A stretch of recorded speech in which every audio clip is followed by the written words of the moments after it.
सोने की चिड़िया परी कहानी। बहुत पुराने ज़माने की बात है। एक राजा था। उसके महल में एक बहुत सुंदर बाग था। बाग में तरह तरह के फूलों के पौधे और अनेक प्रकार के मीठे फलों के पेड़ थे। लेकिन इस बाग में सबसे आश्चर्यजनक चीज़ थी एक सेब का पेड़ जिसमें सोने के सेब लगते थे। राजा ने इस पेड़ की देखभाल का खास इंतजाम किया हुआ था। जब इसके फल पकते थे तो चौकीदार रात दिन पेड़ का पहरा दिया करते थे ताकि कोई सोने का सेब चुरा कर ना ले जाए। लेकिन एक दिन की बात है कि बाग के माली ने जब सोने के सेबों को गिना तो उसमें से एक सेब गायब था। उसने दौड़कर राजा को खबर दी कि राजा फौरन बाग में पहुंचा। उसे ये देखकर बड़ा आश्चर्य हुआ कि देखभाल का इतना पक्का इंतजाम होने पर भी एक सेब किसी ने चुरा लिया। उसने ऐलान किया कि कोई सोने के सेब को चुराने वाले चोर का पता देगा, उसे इनाम दिया जाएगा। सबसे बड़े राजकुमार ने राजा से कहा कि रात में वह पहरा देगा और चोर को पकड़ने की कोशिश करेगा। राजा ने उसको इसकी इजाज़त दे दी। बड़ा राजकुमार रात में पहरा देने लगा, लेकिन 2 घंटे बाद ही उसे नींद आ गई और वह सो गया। सुबह उठकर जब उसने सेबों को गिना, वह देखकर चकित रह गया कि रात भर में एक और सेब गायब हो गया था। इसके बाद दूसरी रात को मंझले राजकुमार ने पहरा देने का काम संभाला। उसे भी नींद आ गई और तीसरा सेब चोरी हो गया। राजा बहुत चिंतित था। दरबारियों की भी समझ में नहीं आ रहा था कि क्या किया जाए। सब लोग उदास बैठे थे कि इतने में छोटा राजकुमार सामने आया और उसने कहा कि आज की रात मैं पहरा दूंगा और चोर को पकड़ूंगा। राजा इस राजकुमार से खुश नहीं रहता था। वह उसे मूर्ख भी मानता था। उसने उसे डांटते हुए कहा, तुम क्या समझते हो? क्या तुम्हें इसमें सफलता मिलेगी? तुमसे बड़े और ज़्यादा समझदार दोनों राजकुमार इस काम में असफल हो चुके हैं। तुम जाओ अपना काम करो। लेकिन छोटा राजकुमार नहीं माना। उसने राजा से प्रार्थना की कि उसे एक और मौका दिया जाए। अंत में राजा राजी हो गया। राजकुमार रात में पहरा देने लगा। उसने तय किया कि वह किसी भी हालत में नहीं सोएगा और चोर को ज़रूर पकड़ेगा। जब आधी रात हुई और 12 बजे का आखिरी घंटा बजा तो राजकुमार ने देखा कि एक सुंदर सोने की चिड़िया कहीं से उड़ती हुई आई और सेब के पेड़ पर बैठ गई। उसने देखते ही देखते सोने का एक सेब तोड़कर अपनी चोंच में रख लिया। राजकुमार ने फौरन निशाना साधकर तीर चला दिया, लेकिन तीर चिड़िया को नहीं लगा और वह पंख फड़फड़ाकर उड़ गई। हाँ, इतना अवश्य हुआ कि उसका एक सुनहरा पंख टूटकर जमीन पर आ गिरा। दूसरे दिन सुबह राजकुमार ने राजा को सारी बात बता दी और वे सोने का पंख उनके सामने रख दिया। पंख इतना सुंदर और इतना कीमती था कि राजा उसे देखता ही रह गया। उसने सोचा, अगर उस चिड़िया का एक पंख इतना सुंदर है तो वह पूरी चिड़िया कितनी सुंदर होगी। मैं चाहता हूँ कि उस चिड़िया को कोई पकड़ कर लाए। सबसे पहले बड़ा राजकुमार इस काम के लिए सामने आया। चलते हुए रवाना हुआ। चलते चलते वह एक जंगल में पहुंचा। वहां उसने एक लोमड़ी को एक पेड़ के नीचे आराम करते हुए देखा। राजकुमार ने मौका देखकर तीर अपने धनुष पर चढ़ा लिया। वह तीर छोड़ने ही जा रहा था कि लोमड़ी ने चिल्लाकर कहा, राजकुमार, मुझे मत मारो। मुझे पता है कि तुम सोने की चिड़िया की खोज में निकले हो। तुम मेरी राय मानो तो तुम्हारा काम जल्दी ही पूरा हो जाएगा। तुम इसी रास्ते से सीधे चले जाओ। शाम होने पर तुम एक गांव में पहुंचोगे। वहां तुम्हें आमने सामने 2 सराय नजर आएंगी। एक सराय खूब सजी सजाई और सुंदर सी होगी, लेकिन तुम उसमें मत ठहरना। तुम उसके सामने वाली दूसरी सराय में ठहरना, जो बहुत मामूली दिखने में भी भद्दी सी होगी। ऐसा करने पर तुम्हारा काम आसानी से पूरा हो जाएगा। लोमड़ी की बात सुनकर राजकुमार को हंसी आ गई।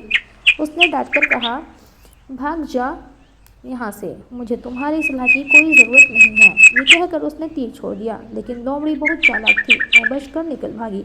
राजकुमार आगे चलता गया। शाम को जब वह एक गांव में पहुंचा तो उसने देखा कि वहां सड़क के किनारे सचमुच 2 सराय थीं। उनमें से एक सराय खूब सजी सजाई थी और उसके अंदर से लोगों के नाचने गाने की आवाज़ें आ रही थीं। दूसरी सराय भद्दी सी थी और वहां अंधेरा घिरा हुआ था। राजकुमार सजी सजाई सराय में ठहर गया। थोड़ी देर में वह भूल गया कि वह असल में सोने की चिड़िया की खोज में निकला था। उधर जब काफ़ी समय बीत गया और बड़ा राजकुमार नहीं लौटा तो मंझला राजकुमार सोने की चिड़िया की खोज में निकल पड़ा। वह भी उसी तरह चलते चलते जंगल में पहुंचा तो वही लोमड़ी उसे भी मिली। इस राजकुमार ने भी लोमड़ी की बात पर कोई ध्यान नहीं दिया। जब वह शाम को उस गांव में पहुंचा तो बड़े राजकुमार की तरह सजी सजाई सराय में ठहरा। वहां के नाच रंग में मस्त होकर वह भी अपना काम भूल गया। यहाँ तक कि उसे घर लौटने की भी सुध ना रही और वह ये भी भूल। अंत में सबसे छोटे राजकुमार ने राजा से कहा कि मैं सोने की चिड़िया की खोज में जाऊंगा। राजा को विश्वास था कि जब उससे बड़े दोनों राजकुमार इस काम में सफल नहीं हुए तो इसे और भी सफलता नहीं मिलेगी। लेकिन उसके जिद करने पर राजा ने उसे इजाज़त दे दी। छोटा राजकुमार तैयार होकर सोने की चिड़िया की खोज में निकला। जंगल में उसे भी लोमड़ी मिली। राजकुमार ने लोमड़ी की बात को ध्यान से सुना और लोमड़ी से कहा, ठीक है, तुम जैसे कह रही हो मैं वैसा ही करूँगा। अब तुम जाओ, मैं तुम्हें नहीं मारूंगा। इस पर लोमड़ी खुश होकर बोली, तुम सबसे अच्छे लड़के हो। तुमने मेरी बात का मजाक नहीं उड़ाया और मुझ पर तीर भी नहीं चलाया। मैं तुमसे खुश हूँ और तुम्हारी मदद करूँगी। तुम मेरी पूँछ पर बैठ जाओ, मैं तुम्हें उस सराय तक पहुँचा देती हूँ। देखते देखते लोमड़ी की पूँछ काफ़ी लंबी हो गई और राजकुमार उस पर बैठ गया। उसके बैठते ही लोमड़ी हवा में उड़ने लगी और थोड़ी ही देर में मैदानों और पहाड़ों को पार करके उसी गाँव में जा पहुँची।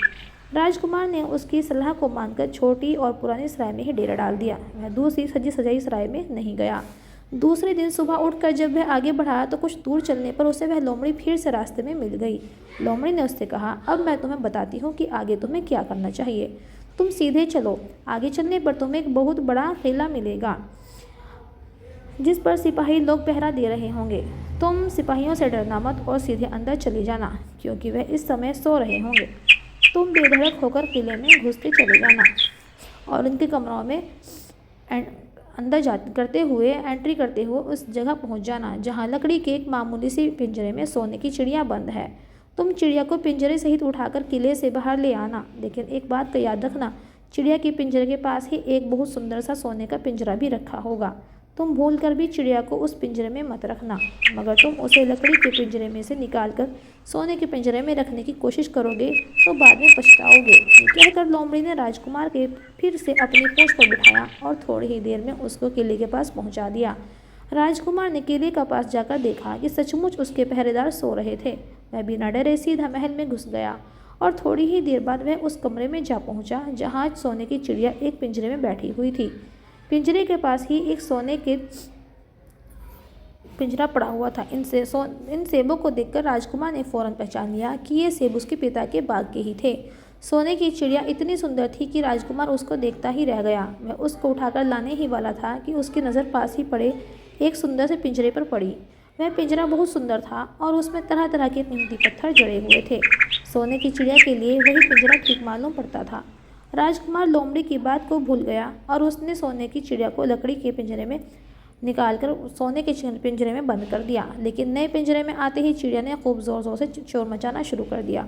राजकुमार पिंजरे को उठाकर कमरे से बाहर भी नहीं निकल पाया कि बहुत से सिपाही कमरे में घुस आए। उन्होंने राजकुमार को पकड़ लिया। अब राजकुमार को अपनी भूल का पता चला। उसे याद आया कि लोमड़ी ने उससे उससे क्या कहा था, लेकिन अब क्या हो सकता था। सिपाही खींचते हुए राजा के पास ले गए। राजा के पूछने पर राजकुमार ने सारी बात कह सुनाई।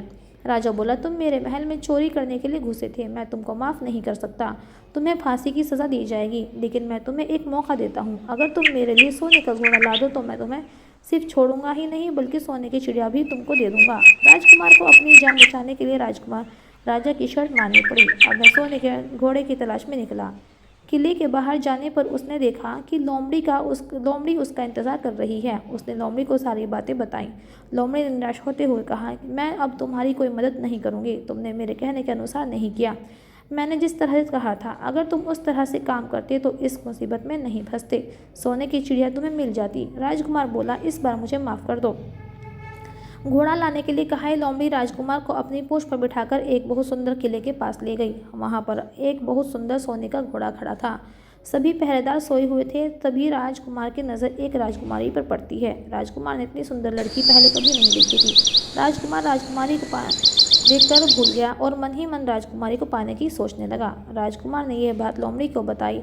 लोमड़ी ने कहा, राजकुमारी शाम में तालाब में नहाने जाती है, तभी तुम उससे अपने दिल की बात कह देना। राजकुमार ने ऐसा ही किया। उसने राजकुमारी को बताया कि वो एक राजकुमार है और उससे विवाह करना चाहता है। राजकुमारी ने कहा, ठीक है, अगर तुम मेरे पिता राजा को हमारी शादी के लिए तैयार कर सकते हो तो मैं तुमसे विवाह करने के लिए तैयार हूँ।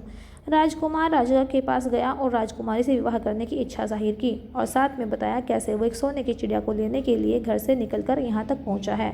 राजा को उसकी बात पर विश्वास नहीं हो रहा था। राजा ने कहा, अगर तुम्हारी इस बात के सच होने की गवाही दे तो मैं तुम्हारा विवाह राजकुमारी से कर दूंगा।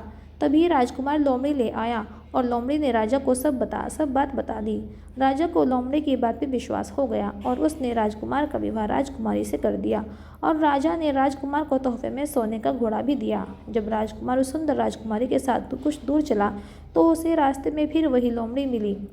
लोमड़ी बोली के साथ तुम्हें देखकर मुझे बहुत बड़ी खुशी हो रही है, लेकिन अब तुम्हें सोने का घोड़ा और सोने की चिड़िया भी प्राप्त करनी चाहिए, क्योंकि वे दोनों चीज़ें तुम्हारे लिए ही हैं और तुम अपने आसानी से प्राप्त कर सकते हो। राजकुमार बोला, लेकिन भला मुझे सोने का घोड़ा और सोने की चिड़िया कैसे मिल सकती है?